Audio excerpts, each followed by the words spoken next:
Guard, listen, old man, you don't belong here. Do you even realize you're causing a disturbance? This is a museum, not a shelter for people like you. Veteran, I'm here to remember those who didn't come back. I served. Guard, who cares? Get out.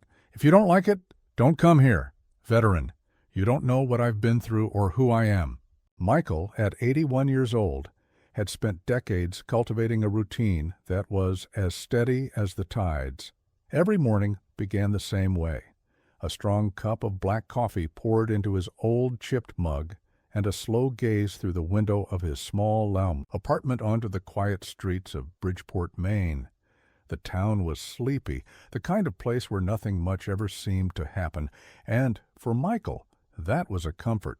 He had never been wealthy, never sought recognition, but his life had always been shaped by the strict discipline he'd learned in his youth as a Marine. The years following his service in Afghanistan had been filled with silence. Like many veterans, he'd struggled with reintegration into civilian life. His war memories weren't often spoken of, and his presence in the world had become almost invisible.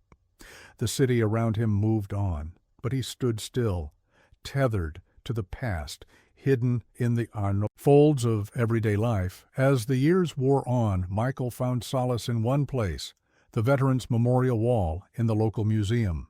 It wasn't just a monument to fallen soldiers for him. It was a place of refuge, a place where he could reflect, alone with his thoughts.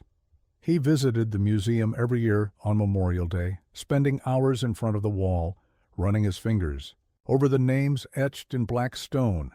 Those names represented more than just memories. They represented the brotherhood he had shared with men who never came back. The museum, with its quiet reverence and solemn displays, had become something sacred to him. It was where he went to reconnect with those he had lost, and to remember that he, too, had been a part of something greater. This morning was no different. Michael's body had begun to betray him in ways he couldn't ignore. His knees ached. With each step, his back was stiff, and his hands trembled more than they used to. But these were the burdens of age, burdens he had learned to bear silently. He pulled on his worn coat, its fabric soft and familiar against his skin, and reached for his cane. It was a slow walk to the museum, but one he had made countless times before. As he walked, the sound of the cane tapping against the pavement was the only noise accompanying him, a rhythmic reminder of the passing years. The world around him felt distant, as though he were walking through a haze, just out of reach of those who never truly saw him. There was something comforting about the solitude of the walk. It was a small town, and the streets were empty at this hour. Michael's mind drifted to the past, to the men he had fought alongside, to the times they had shared, the good and the bad. He hadn't spoken of those memories in years. He had stopped trying to explain them to anyone long ago. The world didn't want to hear those stories. They were too painful, too foreign to those who hadn't lived through them. The museum loomed. Ahead, its walls a quiet monument to the men and women who had served. As Michael neared the entrance, he could already feel the familiar sense of peace wash over him. This was his place, his time to reflect, to honor, and to remember. It was where he could find a semblance of peace amidst the noise of the world. He pushed open the heavy door and stepped inside, the cool air of the building greeting him like an old friend. The familiar smell of polished wood and aging paper filled his nostrils. The museum was nearly empty at this hour, save for a few staff members preparing for the day's visitors. Michael made his way to the back of the museum, toward the memorial wall. He didn't rush. Each step was deliberate, measured. He was no longer in a hurry for anything. As he reached the wall, he stood for a moment, letting the silence of the room envelop him. There were no words to say, no crowd to impress, just the names and the memories. He set his cane down beside him, settling on the bench near the wall. He didn't take out his phone, didn't snap any photos. He didn't need to. This moment This stillness was his tribute. It was all he had left to give. As Michael approached the museum, he could feel the familiar weight of solitude on his shoulders. He wasn't a name people recognized or a face plastered across billboards. He was one of the many who had served, one of the countless veterans whose stories remained unsung. There would be no public ceremonies for him, no recognition beyond the small, quiet rituals he kept to himself. His presence here, at the museum, was his only way of connecting with the past, with the friends and comrades he had lost along the way. The museum was quiet that morning, emptier than usual. It was still early, and the few visitors present were scattered throughout the exhibits. Michael didn't mind the stillness. In fact, he preferred it. It was as though the silence of the place reflected his own inner peace. He made his way to the memorial wall, his cane tapping softly on the floor with each deliberate step. The wall stood at the far end of the room, a silent tribute to those who had fallen. Michael had visited it every year for as long as he could. Remember, but today there was a sense of familiarity that comforted him. He took a seat near the wall, settling himself slowly as he had done many times before. His fingers brushed against the cold stone, tracing the names of the men whose lives had ended too soon. Each name was a memory, a life once full of promise and now only a shadow in the world. Michael didn't speak. He didn't need to. His quiet presence was a tribute in itself. As he sat there lost in thought, the sound of footsteps broke the silence. At first Michael barely noticed, accustomed as he was to the occasional footfall of other visitors. But this was different. The footsteps were deliberate, approaching with a sense of purpose. Michael turned his head slowly and saw a young security guard making his way toward him. The man's uniform was crisp, his expression stern. Michael could sense the disapproval in his gaze, the way the guard sized him up. The security guard paused for a moment, taking in Michael's appearance. An old man sitting alone, worn down by time and history. He didn't look like someone who belonged in the museum. To the young man, Michael was just another elderly person who seemed out of place. His shabby coat, the cane, the faded lines of his face, they painted a picture that didn't fit the image the guard had of a museum visitor. In his mind, the museum was a place for families, for tourists, for those with clear, clean lives. But this old man, with his unkempt appearance and tired eyes, didn't match that image. Michael remained seated, not reacting immediately. He had learned long ago to pick his battles, to remain silent when it wasn't worth the fight. The guard, however, didn't know him. He didn't know the weight Michael carried, the things he had seen, the sacrifices he had made. He saw only a man who looked out of place.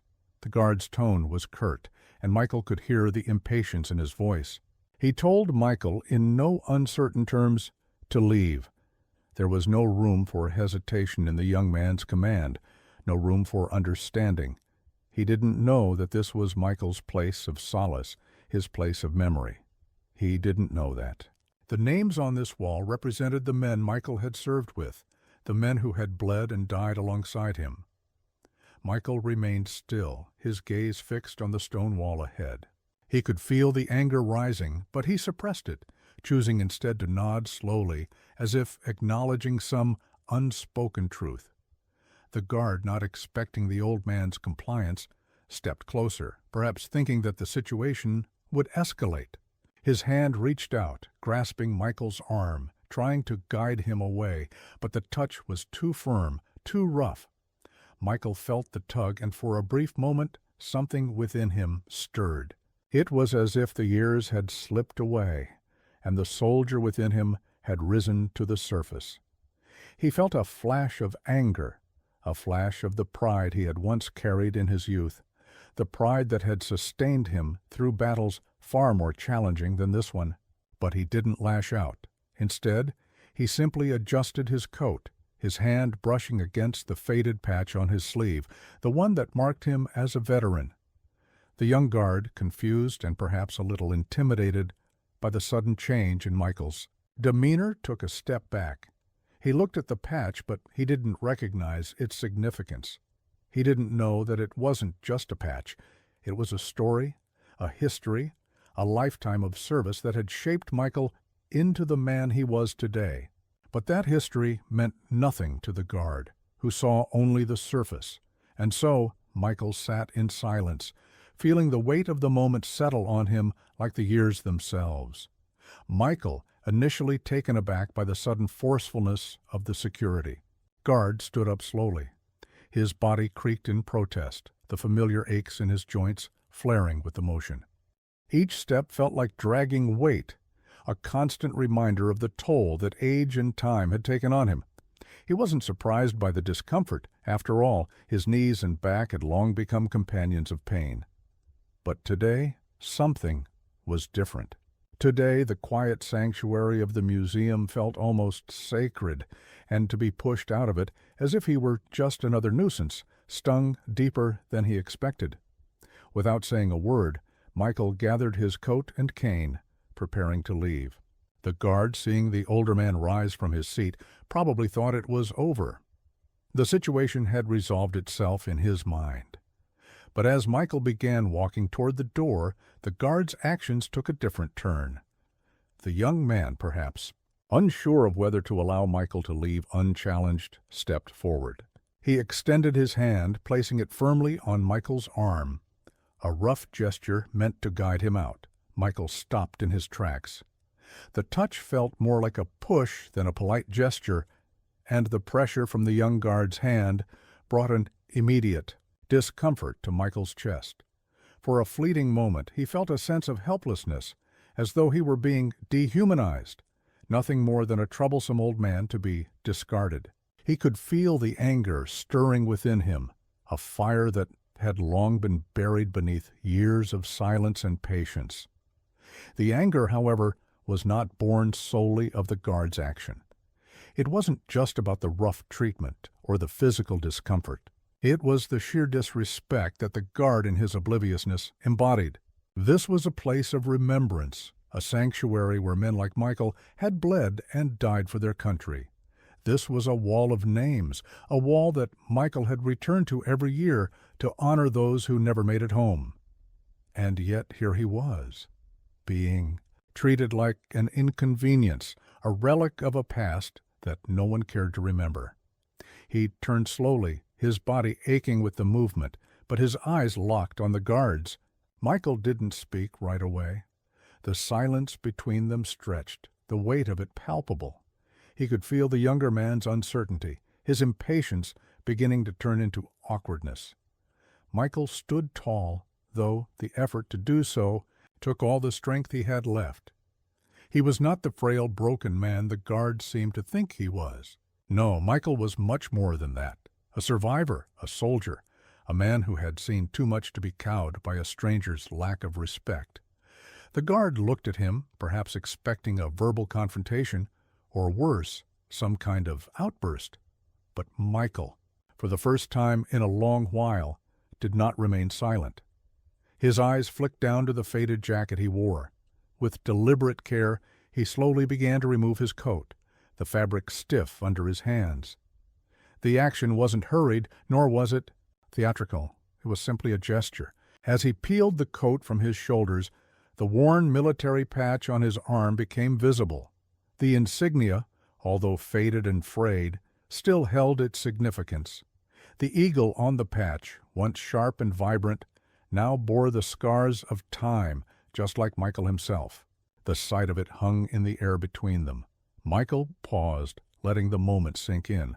The guard's eyes flickered toward the patch, but the recognition was absent.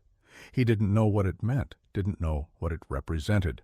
To him, it was just a relic of some forgotten past.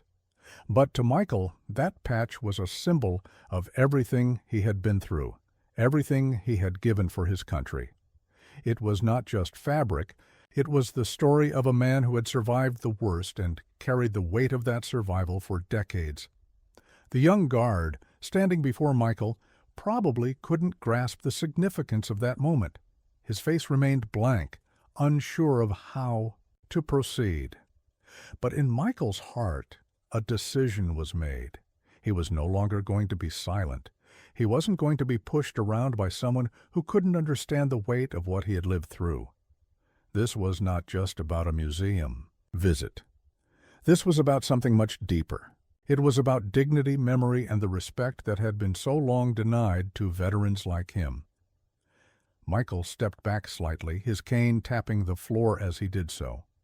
The movement was slow but firm. He did not raise his voice. He didn't need to. His presence, the quiet strength that emanated from him, was enough. He was no longer the forgotten man in the corner, dismissed as irrelevant or unimportant. In that moment he was the embodiment of everything the Guard had failed to recognize: the sacrifice, the pain, and the pride of a man who had given everything for his country. The silence in the museum felt heavier now. The other visitors, unaware of the confrontation unfolding, carried on with their quiet admiring of exhibits. But for Michael and the Guard, the world had narrowed. It was a battle, not of fists or words, but of presence. Michael had reminded the Guard of something the young man had not yet learned: that some histories do not fade with time, and some memories, no matter how buried, are worth standing up for. The Guard seemed to hesitate, unsure of his next move. Michael, sensing his discomfort, didn't press the issue further. He simply adjusted his coat again as though preparing to leave, but this time there was no hurry. The Guard's hand dropped slowly from Michael's arm, and for a moment their eyes met. Michael didn't need the apology that the Guard was too proud to offer. He had already won his small victory. He had not allowed himself to be erased. As Michael turned, the weight of the moment lingered in the air behind him. He walked slowly toward the exit, but not out of defeat. There was no shame in his steps, no sense of regret. He was simply leaving as he had come, quietly, with dignity. But he knew something had shifted in that brief exchange. It wasn't about the Guard or even the museum.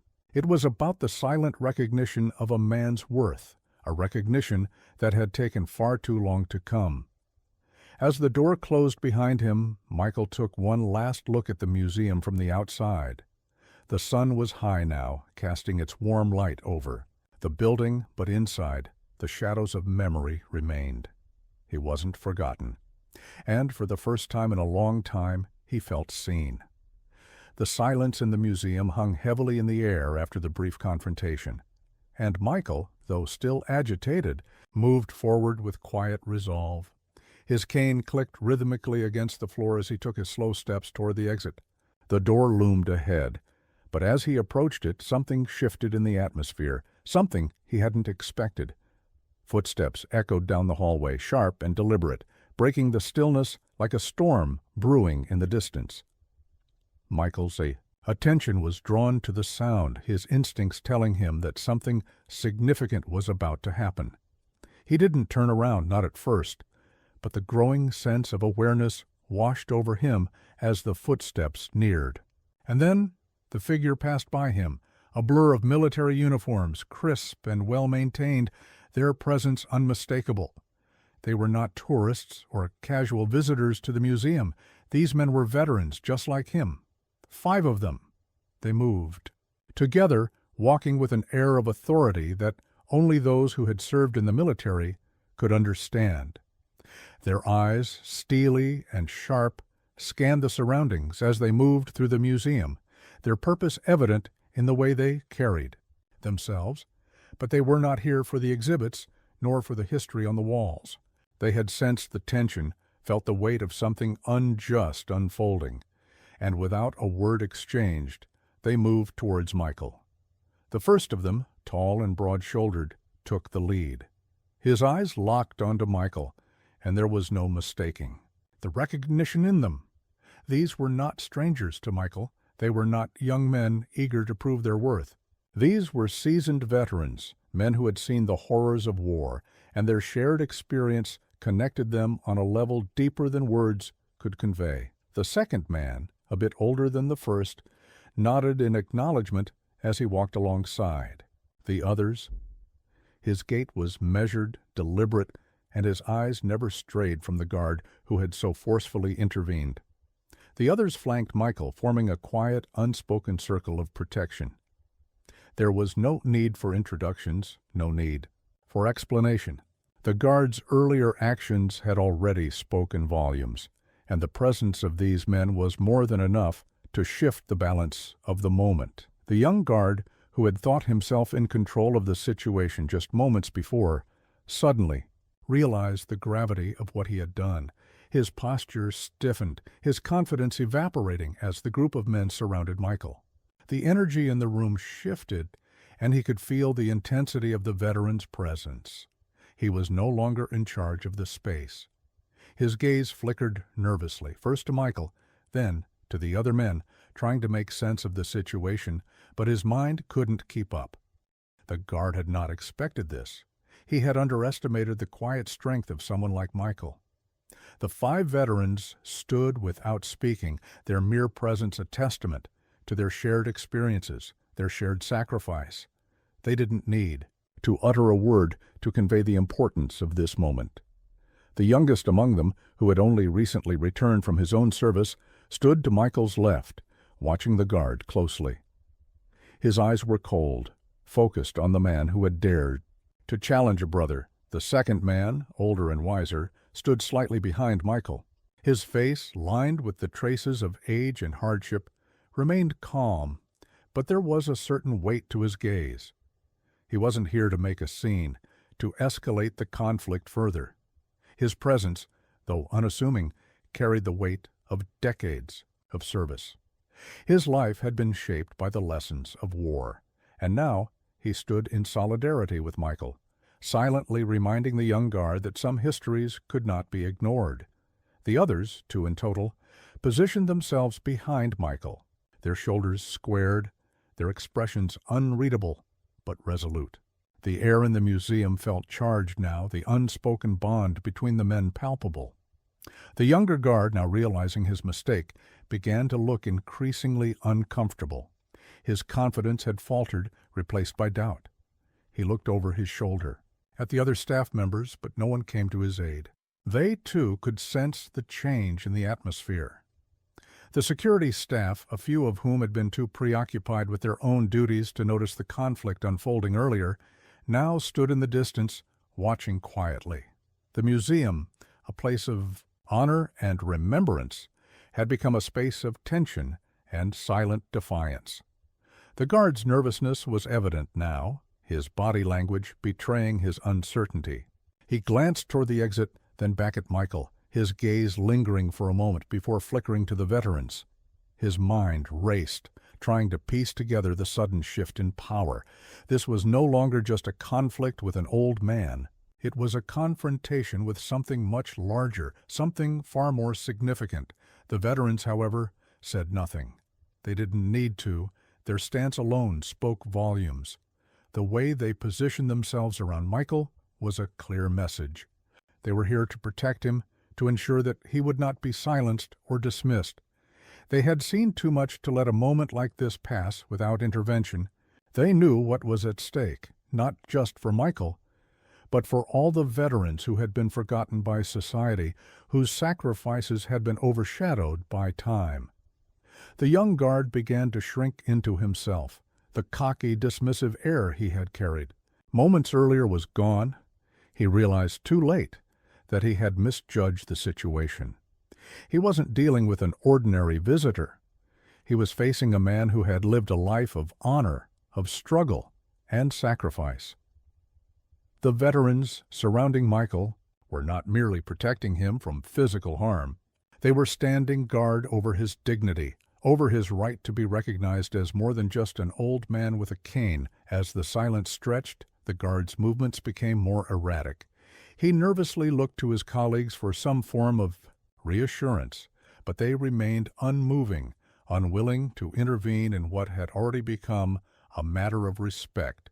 The veterans weren't just standing up for Michael. They were standing up for all those who had been ignored, who had been cast aside, forgotten in the rush of the modern world. The realization hit the young guard.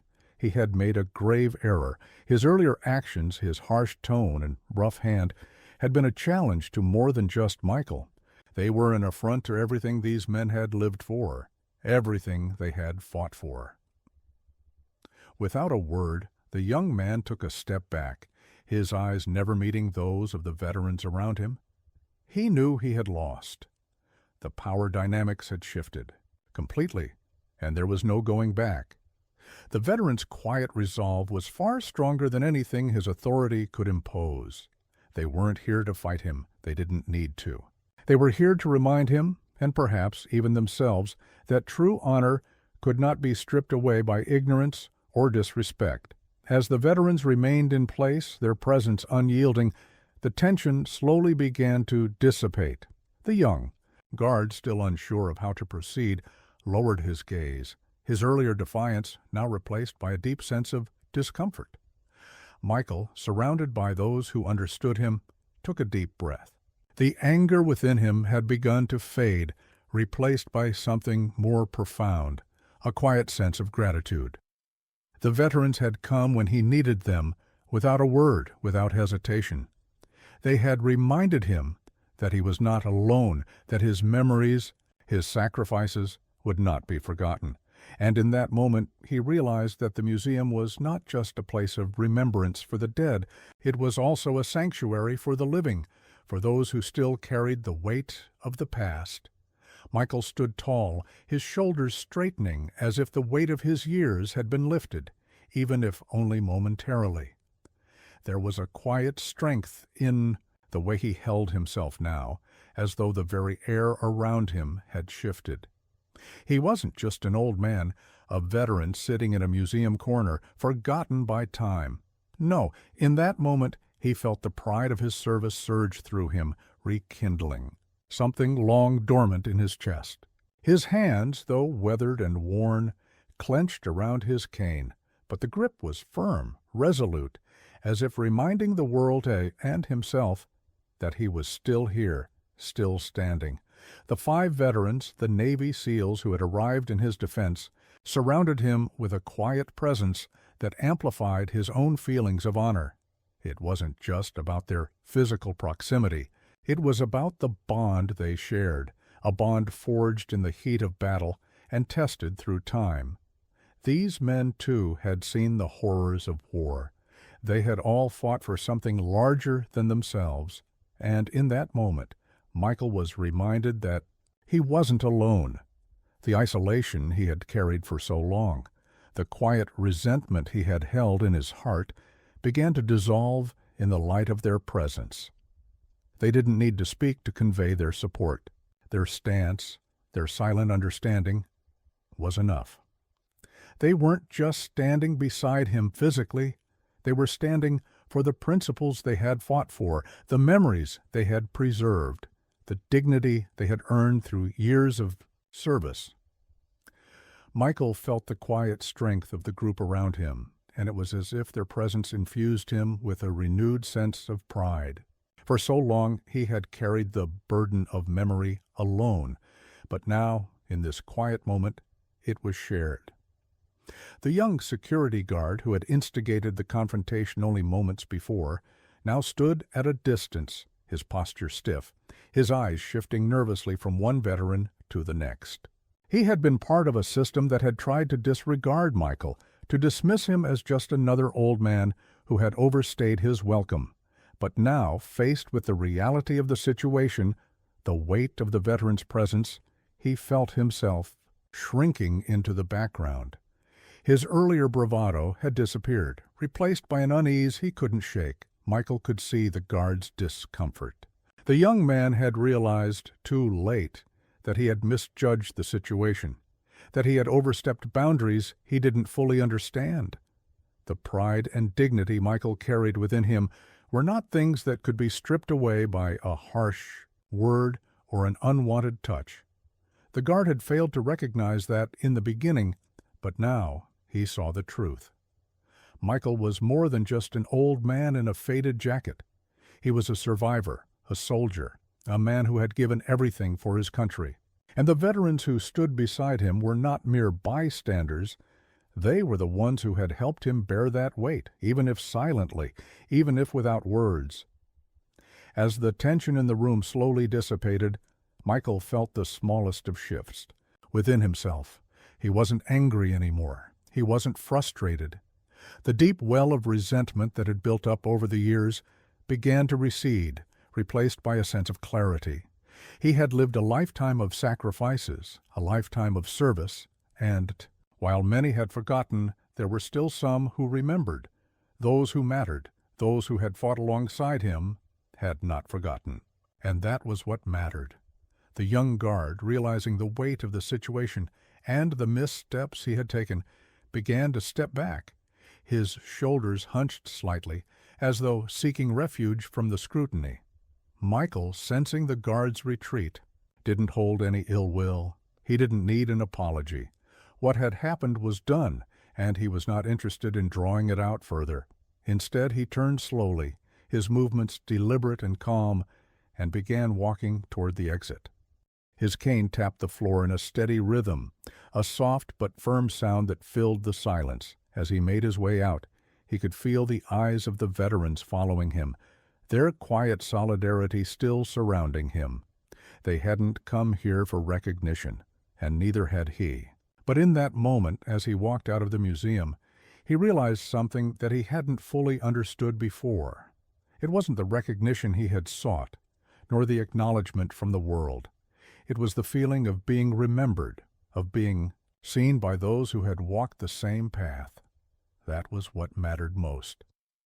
The door of the museum swung open with a soft creak as Michael stepped outside. The fresh air hit his face, and for the first time that day, he felt the weight of the moment truly lift. The sun was higher now, casting long shadows across the quiet street. Michael paused for a moment, taking in the simple beauty of the day. There were no crowds, no fanfare, just the peaceful hum of a small town continuing on with its day. But for Michael, something had shifted. The world had not changed, but he had. He had walked into the museum that day seeking nothing more than a quiet moment of remembrance, a space where he could reflect on the past. But he had left with something far more important. He had left with the understanding that he was not forgotten, that the bond of brotherhood forged in battle could never be erased, not by time, and certainly not by the ignorance of the world around him. As Michael walked slowly down the street, his cane tapping in rhythm with his steps, he felt an unexpected sense of peace.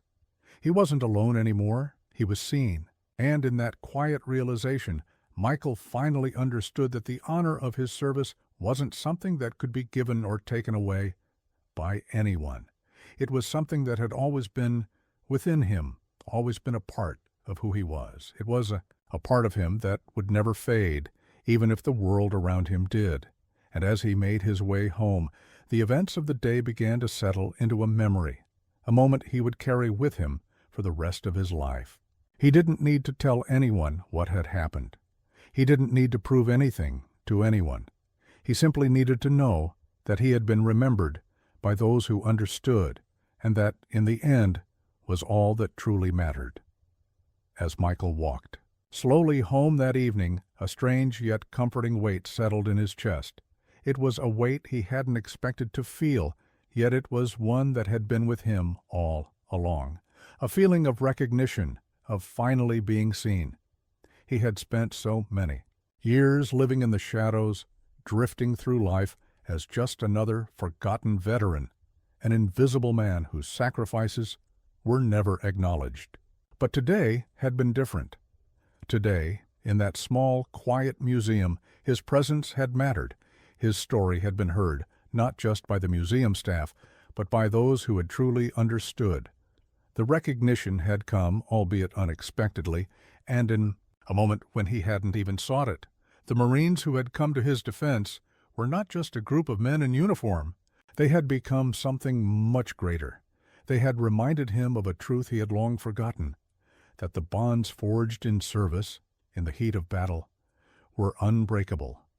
They had not simply stepped in because it was the right thing to do. They had acted because they knew what it meant to be seen, to be remembered, and to carry the weight of history and sacrifice on their shoulders. They had seen the truth in Michael just as he had once seen in them. The veterans, in their quiet solidarity, had become the living embodiment of the respect that was often denied to those who had served. As he made his way down the familiar streets, Michael realized something he had never truly allowed himself to feel before. He was no longer just a forgotten old man. He was not merely a veteran who had slipped through the cracks of time, his achievements buried under layers of dust and indifference. No, he was someone who had lived a life of purpose, of service, and had earned his place in the history of those who had stood for something greater than themselves. The years of struggle, the silent suffering, the endless march forward in the face of neglect, all of it had been acknowledged today. In that simple moment when the Marines had gathered around him, standing firm in their shared understanding, Michael felt the weight of his sacrifices finally recognized. The evening air felt different now. It was crisp and cool, the kind of evening that reminded him of the quiet nights spent on the front lines when the world was still and nothing mattered except the next breath, the next step, the next decision. But tonight there was something else. There was a sense of peace in the air, a peace he had never truly known before. The streets of the town, which once felt empty and isolating, now seemed full of promise. It was as if the world around him had shifted ever so slightly to accommodate his presence. He wasn't just a ghost of the past anymore. He was someone who belonged. As he passed by the familiar buildings, the same faces that had always ignored him now seemed to acknowledge his existence in a way that was subtle but undeniable. The corner store, the diner he visited every week, the park bench where he sometimes sat to rest, all of them were there. But today they felt different, as though they had come alive with the quiet understanding of what Michael had endured. The people who walked past him still didn't know his story, but something had changed. There was a shift in the air, an unspoken recognition that seemed to come from the universe itself, telling Michael that he was seen. Michael's steps, once heavy and slow, felt lighter now. It was as if a burden had been lifted from his shoulders, not just because of the events at the museum, but because he had allowed himself to acknowledge his own worth. He didn't need the applause or the grand gestures. All he needed was the quiet understanding that his years of service had meant something, not just to the world, but to the few who knew what it meant to sacrifice, to fight, to stand tall, when everything else seemed to crumble. The Marines had reminded him of that. They had reminded him that his sacrifices, his story, had not been forgotten. And in that knowledge, Michael felt a profound sense of relief. When he reached his apartment, he didn't rush inside, didn't hurry to shut the door behind him. He paused for a moment on the steps, taking in the cool evening air, listening to the distant sounds of the town. It was a peaceful evening, the kind of evening that he had longed for without ever realizing it. The stars were just beginning to appear in the sky, and the world seemed quieter now, more at peace. He thought about the museum, about the names on the wall, and about how his own name had once seemed so far removed from the lives of those around him. But now, as he stood there, he realized that he was part of something larger than himself. He wasn't just a name on a wall. He was a living, breathing testament to the courage and strength that had defined his generation. Michael finally stepped inside, his mind at ease for the first time in years. The room was familiar, simple, and quiet, but tonight it felt different. It felt like home. He placed his cane carefully beside the door and sat in his favorite chair, looking out the window as the light from the street lamp outside cast long shadows across the floor. For the first time in years, Michael didn't feel invisible. He didn't feel forgotten. He felt like someone who had earned his place in the world, someone whose story, no matter how quiet, mattered. And as the evening passed, the weight that had once defined his existence slowly faded, replaced by a quiet contentment.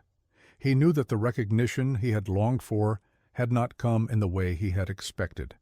It hadn't come in the form of grand speeches or public honors. It had come in the form of a quiet moment, a shared understanding between brothers in arms, and the unspoken recognition of his life's worth. It had come from those who remembered, from those who knew the value of sacrifice and the importance of honoring the past. As Michael sat there, watching the world outside, he realized that the true recognition wasn't something he could seek or demand. It was something that had to come on its own, in its own time and in its own way. And tonight he had finally received it.